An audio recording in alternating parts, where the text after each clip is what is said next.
Acharya Pramod Krishnam Congress party छोड़ते ही पूरी तरह से बीजेपी वाले मोड में आ गए हैं। यूं तो प्रमोद कृष्णम काफी पहले से ही कांग्रेस की पार्टी लाइन से हटकर मीडिया में बयान दे रहे थे और सबसे ज्यादा उन्होंने अयोध्या में राम मंदिर समर्थन के लिए अपनी बात कही थी। शायद इसी बयानबाजी का असर था कि उन्हें कांग्रेस से 6 साल के लिए निष्कासित किया गया। अब कांग्रेस छोड़ते ही आचार्य प्रमोद कृष्णम ने अपने सोशल मीडिया हैंडल से सीएम योगी का वंदन अभिनंदन करते हुए कल्की धाम आने का निमंत्रण दे दिया है। वो लिखते हैं, श्री कल्की धाम की पावन धरा पर उत्तर प्रदेश के माननीय मुख्यमंत्री गोरक्षपीठाधीश्वर परम पूज्य योगी आदित्यनाथ जी महाराज का हार्दिक स्वागत, अभिनंदन और वंदन, आदेश आदेश आदेश। अब कल्की धाम निमंत्रण तक तो सब कुछ ठीक था, मगर आचार्य प्रमोद कृष्णम के इस आदेश को 3 बार लिखना कुछ और ही बयां करता है।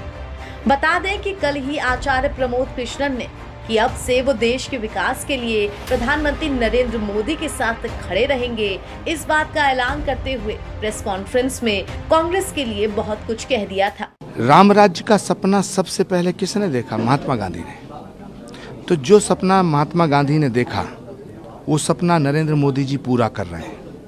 तो यदि नरेंद्र मोदी भारत के प्रधानमंत्री हैं और वो इस देश के हित में कोई अच्छा फैसला कर रहे हैं तो उस फैसले का समर्थन होना चाहिए, उस फैसले की सराहना होनी चाहिए।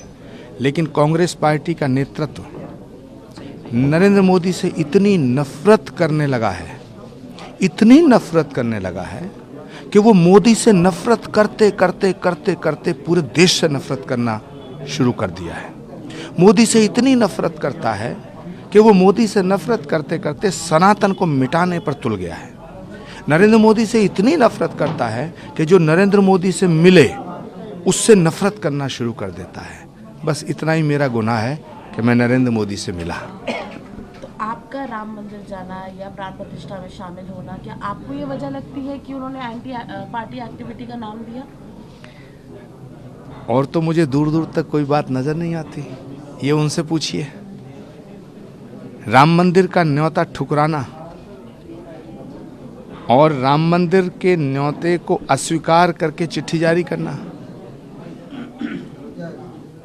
उनसे पूछिए कि भगवान राम के मंदिर की प्राण प्रतिष्ठा में जाना इतना बड़ा गुनाह है क्या? श्री कल्की धाम का शिलान्यास समारोह करना, श्री कल्की धाम बनाने का संकल्प लेना, श्री कल्की धाम के शिलान्यास में भारत के प्रधानमंत्री को इनवाइट करना, उत्तर प्रदेश के मुख्यमंत्री योगी आदित्यनाथ को इनवाइट करना, केंद्रीय मंत्री स्मृति ईरानी जी को इनवाइट करना, क्या इतना बड़ा गुनाह है कि हमारी 40 साल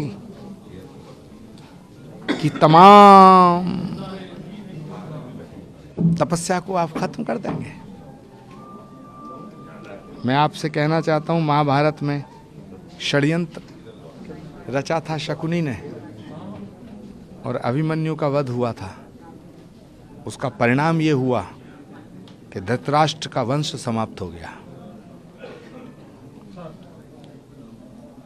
थोड़ी तकलीफ हुई है, लेकिन मैं आभार व्यक्त करना चाहता हूं कांग्रेस के उन नेताओं का जिन्होंने मेरा निष्कासन कराने में बड़ी महत्वपूर्ण भूमिका निभाई है। उनसे आग्रह करना चाहता हूं कि भगवान राम का वनवास 14 वर्ष का था, इस 6 साल के निष्कासन को बढ़ा के 14 वर्ष कर दिया जाए। पॉलिटिकली अभी भी आप आगे एक्टिव रहने का आपका इरादा है? भाजपा ज्वाइन है, कोई और पार्टी? अगर भाजपा नहीं, वैसे आपने बोल दिया है कि मोदी जी का समर्थन देंगे आप। मैं किसी पार्टी को ज्वाइन करने नहीं जा रहा हूं और राजनीति और सियासत संभावनाओं का खेल है। कल क्या होगा कहा नहीं जा सकता है, पर मुझे पूरा भरोसा है भगवान श्री राम पर